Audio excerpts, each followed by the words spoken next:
இங்கு கூடியிருக்கும் அனைவருக்கும் வணக்கம். மகிழ்ச்சியின் ரகசியம். மகத நாட்டு மன்னருக்கு ஒரு ஆசை.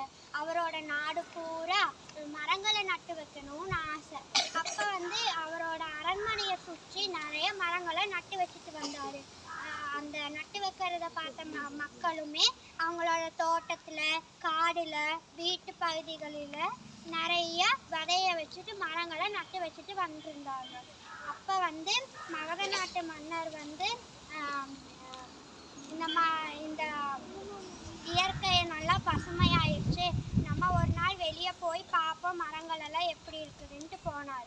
ஃபர்ஸ்ட் ஆலமரத்துக்கிட்ட போனார்.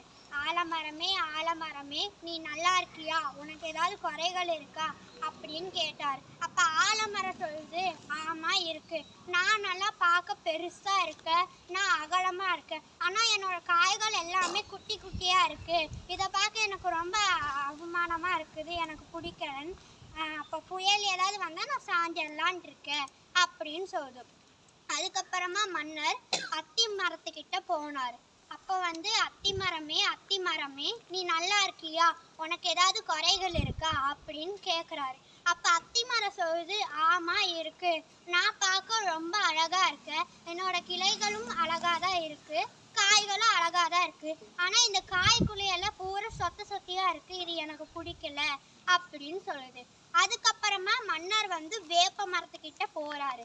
அப்போ கேட்குறாரு, வேப்ப மரமே நீ நல்லா இருக்கியா, உனக்கு ஏதாவது குறைகள் இருக்கா அப்படின்னு கேட்குறாரு. அப்போ வேப்ப மரம் சொல்லுது, ஆமாம் இருக்கு, மருத்துவ குணங்கள் கொண்ட நான் தான், ஆனால் என்னோட காய் யாருமே விரும்பி சாப்பிட மாட்டேங்கிறாங்க அப்படின்னு சொல்லுது.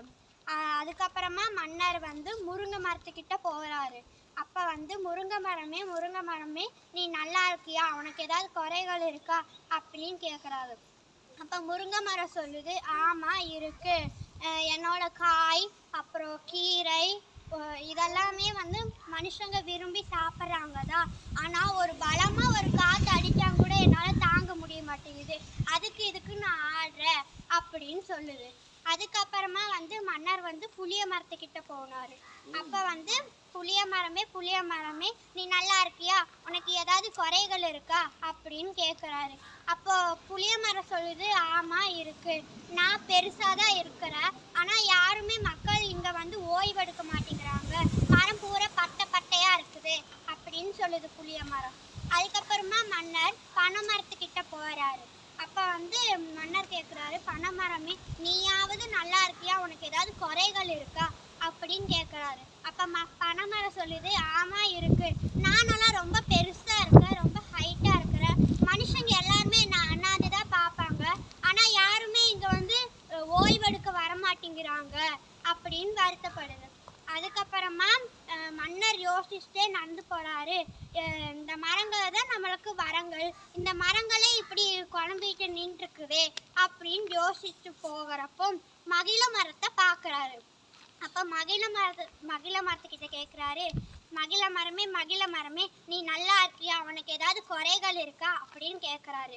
அப்போ மகிழ மரம் சொல்லுது, ஆமாம் இல்லை, எனக்கு எந்த குறை இல்லை, நான் ரொம்ப நிம்மதியாக இருக்கிறேன், நீங்கள் இங்கே நட்டு வச்சு என்னை வளர்த்ததுக்கு ரொம்ப நன்றி அப்படின்னு சொல்லுது. அதுக்கப்புறமா மன்னருக்கு புரியுது, நம்ம எதை வச்சு இருக்கிறோமோ அதை வச்சு இருந்தாலே நம்மளுக்கு போதுன்ட்டு.